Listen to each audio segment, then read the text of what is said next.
Hoje a nossa conversa é sobre o ácido fítico ou fitato, que é um tema que parece simples, né? Eu vou deixar os grãos de molho na água para reduzir o seu teor e depois utilizar para otimizar a absorção de nutrientes. Mas não é tão simples assim. Então, vem comigo que eu quero te mostrar algumas coisas bem interessantes aqui.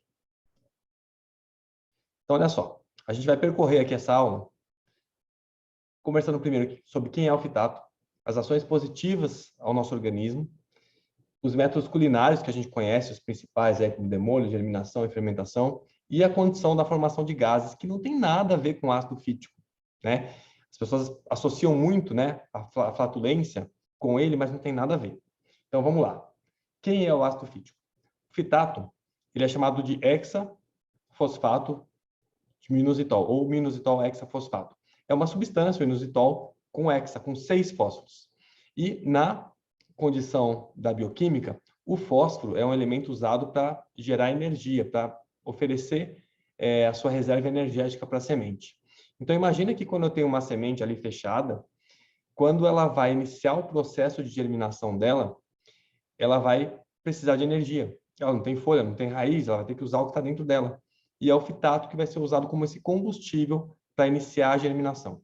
Então, o inositol hexafosfato, ele vai perdendo fósforo. Perde um fósforo, ele vira pentafosfato, tetrafosfato, e a partir desse momento que ele perdeu 2 fósforos, ele consegue liberar bastante alguns minerais que estavam presos, quelados a ele, para serem melhor absorvidos. Tudo isso tem uma série de controvérsias que eu quero conversar com você aqui, mas o ponto inicial para que você entenda sobre esse mecanismo do fitato é que ele é um elemento que, ao estimular a germinação, ele vai ser consumido porque ele vai fornecer a sua energia para a planta. Então, veja só. Quando a gente olha o poder inibitório do fitato, existe um gradiente aqui, num pH de 7,4, como esse estudo mostra aqui. Ele inibe mais o cobre, depois o zinco, níquel, cobalto, manganês, ferro e, por último, o cálcio. Tá? Então, essa é a ordem de potência inibitória que ele vai ter. E o fitato tem muitas ações positivas. A gente pensa muito do ponto de vista nutricional como um elemento que pode ser nocivo, mas o que a gente tem de estudos com efeito positivo dele são muitos estudos.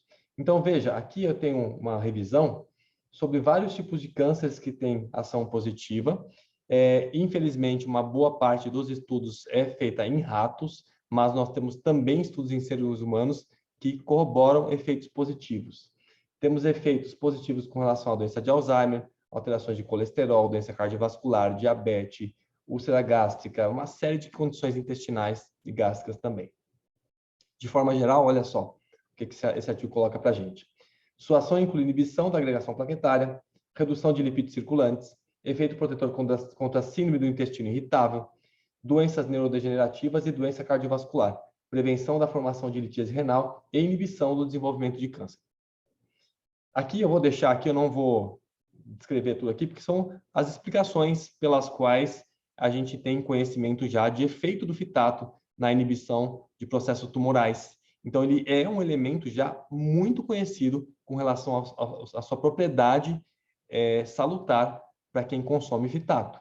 E olha só que interessante, esse estudo aqui é um pouquinho mais antigo, 2010, nem tão antigo, mas olha só que interessante, ele coloca aqui que se a intervenção, né, se a intenção que a gente tem aqui for otimizar a sua capacidade antioxidante do fitato, aqui a soja, que era o estudo que foi feito aqui nesse caso, deve ser cozida sem deixar o grão de molho antes do cozimento. Por quê? Eu estou querendo otimizar a manutenção desse fitato para que ele tenha esse potencial antioxidante que é bem conhecido. Tá? Então, o fitato, ele não é esse vilão todo em todos os sentidos que a gente pensa. A gente quer otimizar a redução do fitato para otimização de absorção de nutrientes, mas no contexto da saúde como um todo, ele é bastante positivo. Então, olha só, quando a gente pensa em métodos culinários, os principais são demolho, germinação e fermentação. Antes de falar sobre eles, veja só, o fitato, 60% a 90% do total de fósforo que está presente nos cereais, nas oleaginosas, sementes e nas leguminosas, ele está preso ao fitato. Tá? Então, ele é uma fonte de fósforo super concentrada para a semente poder germinar. E olha só, quando você armazena um grão, acontece uma redução de fitato também. E as leguminosas mostram a redução mais significativa. Então, após 3 meses de armazenamento, a uma temperatura de 41 graus e 75% de umidade, né, por 3 meses, você reduz 27% do teor de fitato do feijão, né, e 5 a 10% do teor de fitato da cevada. A gente vê que o efeito sobre a leguminosa é maior do que o efeito sobre o cereal, mas ocorre uma redução pela estocagem aqui também. E quando a gente pensa nos métodos, então, esse artigo de revisão é bem interessante, né, uma revisão narrativa. A gente vê que não tem métodos para aumentar a quantidade de fitato, e o que a gente tem são métodos para reduzir demolho, fervura, germinação e fermentação, que a gente vai conversar sobre esses pontos. E eu vou começar sobre o demolho. Então, o demolho, né, a gente tem como característica deixar o grão imerso em água, geralmente por 15, 20 horas, dependendo do grão, você vai deixar menos, para que ele seja encharcado com água. E aí existe uma condição, né, que a gente pensa que vai retirar fitato por essa imersão. E olha só, esse artigo ele diz para a gente que o método mais antigo para reduzir o fitato é deixando as sementes de molho na água, que ele vai ser transferido para a água. Essa é a ideia que a gente tem. Porém, olha só, essa outra, na revisão narrativa, diz que o fitato não é encontrado na água do demolho. Sua redução ocorre pelo uso endógeno, ou seja, o próprio grão vai consumir, ou seja, eu estimulei um processo de germinação e eu estou gastando o fitato dentro do grão, não é que ele foi dissolvido aqui na água. O demolho causa também uma perda de ferro e de zinco na água, e não muda de forma expressiva a relação do fitato com o ferro. Então, o que ele está alertando para a gente aqui? Que, dependendo da forma que for deixado o grão de molho, parte do seu conteúdo vai extravasar para a água. Então, você vai poder perder uma quantidade de ferro, de zinco. Então, você vai ter menos fitato, porque o grão consumiu, então reduziu o fitato, mas também, se reduziu o ferro e zinco, você não tem benefício nesse contexto. E vale a pena a gente observar que vários estudos fazem a experiência do demolho com o grão triturado. E quando se faz isso, todo o conteúdo interno ele é extravasado para a água. E você jogando essa água fora, você perde esse composto. Vale a pena a gente ver, por exemplo, se você deixar o feijão preto de molho na água. Quando você vai fazer a primeira troca de água, você vê que sai bastante pigmentação preta dele, né? Então, isso está sendo jogado para fora. E aí, o que esse autor sugere é que o uso da água do demolho pode reduzir a perda de minerais, ou seja, se você cozinhar com essa própria água.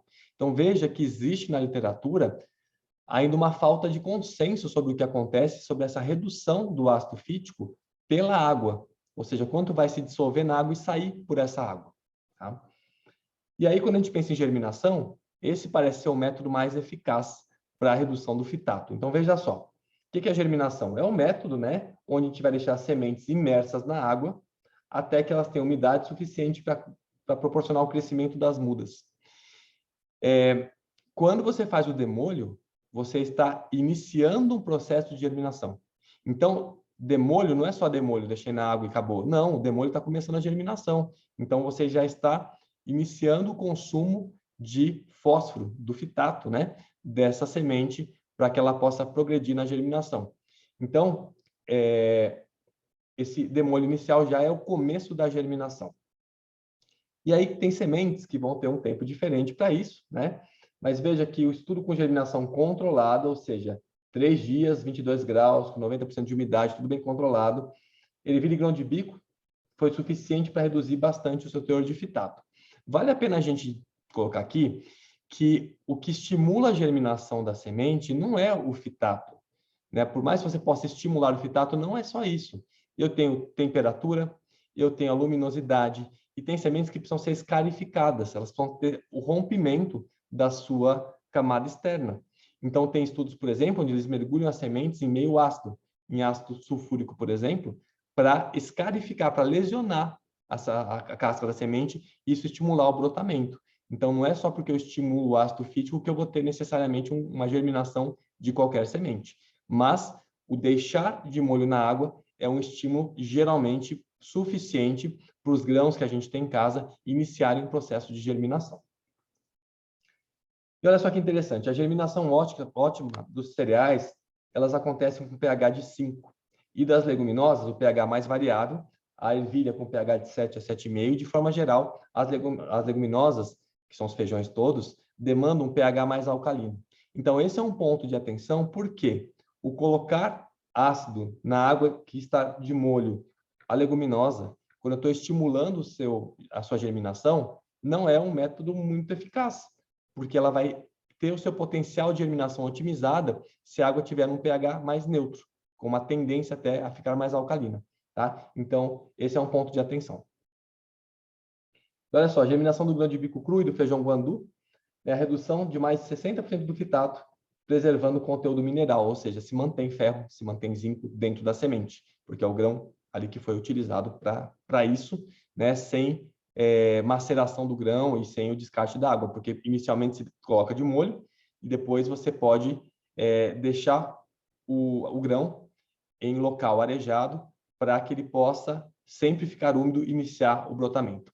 É muito complicado a gente estimular o consumo dos alimentos na forma germinada, porque isso depende de um cuidado higiênico muito importante.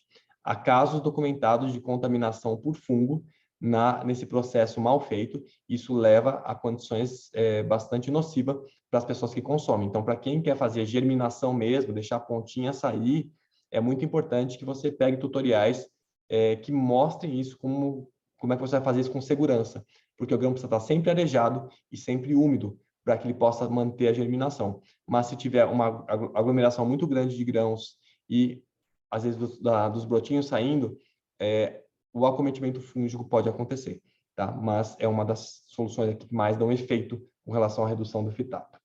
E, bem conhecido, o efeito da fermentação. A fermentação ela vai atuar de uma outra via. As bactérias têm fitase, né? Então elas podem reduzir o teor de ácido fítico e vai ser mais efetiva essa ação da fitase microbiana com pH mais para o ácido, de 3,5 a 6. Então, é interessante porque as próprias bactérias, elas criam, né, na fermentação, um ambiente mais ácido, tem ácido lático bacteriano, então as fitases todas vão ficar mais ativas. Então, no processo caseiro, né, de fermentação, não é com fermento químico, mas com a fermentação mais biológica mesmo, ela vai ter uma redução de fitato nesse processo, então eu consigo otimizar mais a absorção desses nutrientes. Então, o pH que naturalmente vai ficar mais ácido pela própria ação bacteriana. E aí entra o aspecto do cozimento, que olha só, quando você coloca o grão em ebulição, a fitase é destruída, tá? Então, quando passa de 65 graus principalmente, eu vou ter destruição dessa enzima que é capaz de reduzir o ácido fítico, né?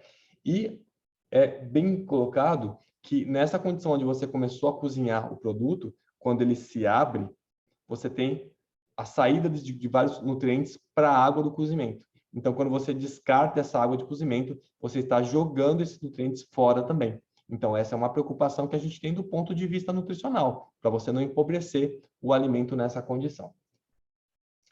E aí, veja só, apesar, vou voltar aqui o slide, de a fitase ser destruída no processo aqui do cozimento, tem estudos que mostram que cozinhar as leguminosas por 1 hora causa redução do fitato.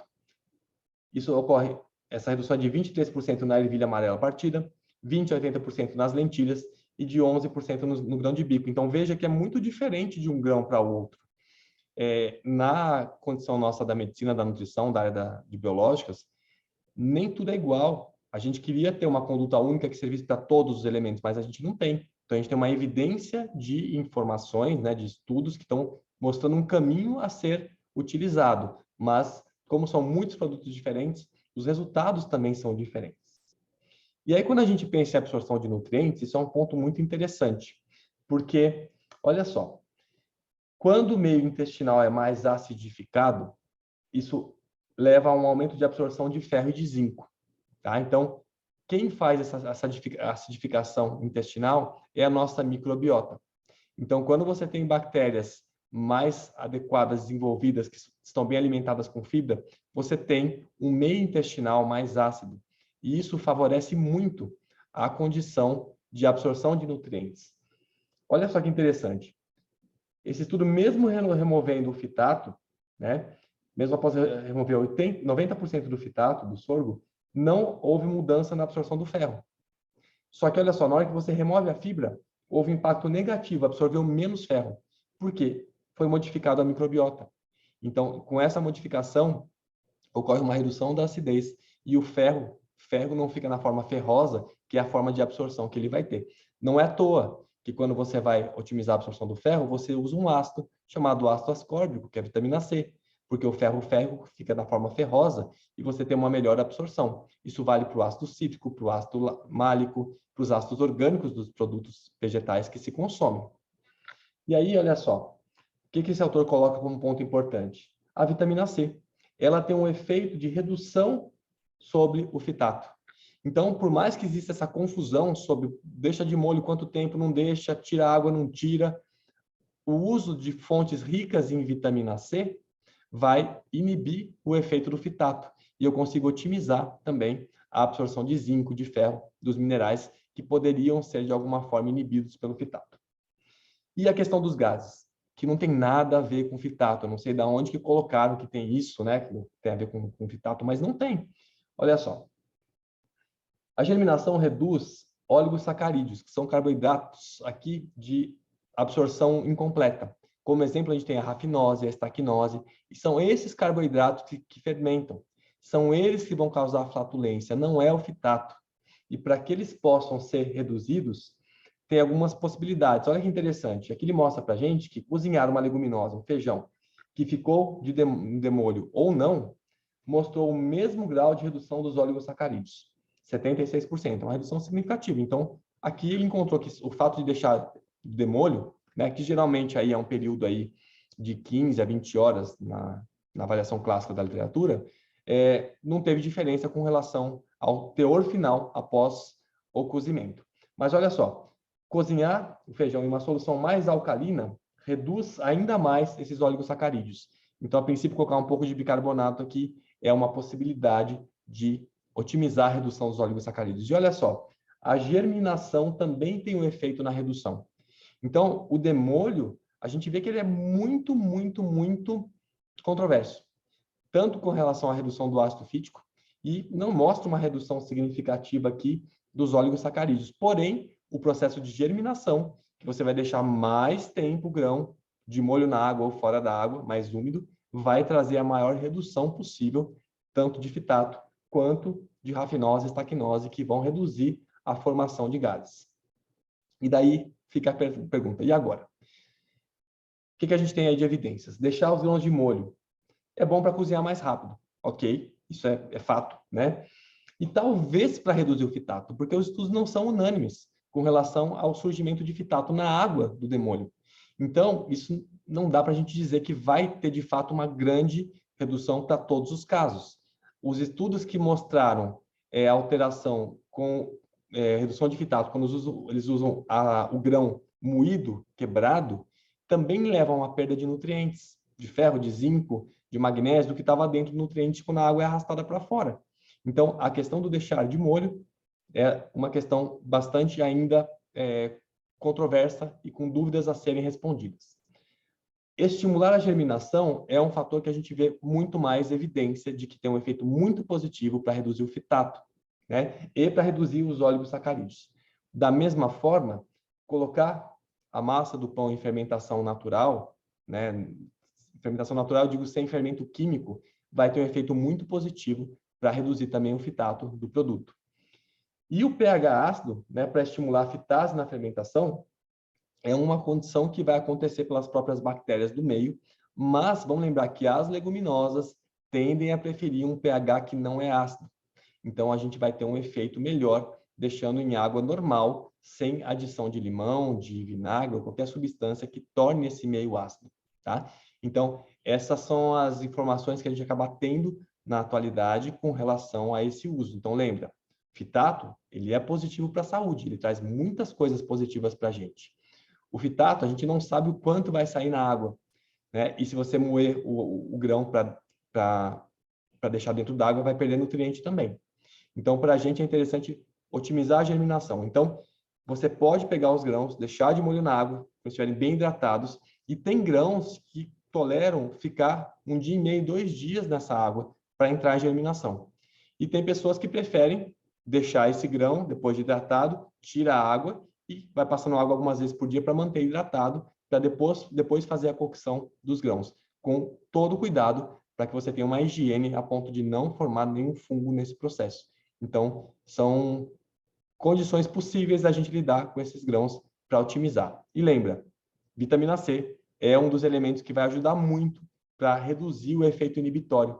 Então, se a sua dieta tiver nas refeições com as leguminosas, com os cereais, uma boa quantidade de frutas ou de folhas cruas, que são fontes importantes de vitamina C, a gente vai ter um efeito muito interessante para neutralizar o efeito do fitato do ponto de vista inibitório de nutrientes. Então, isso parece ser até mais importante ou mais interessante do que simplesmente deixar o grão de molho por algumas horas pensando em reduzir o fitato.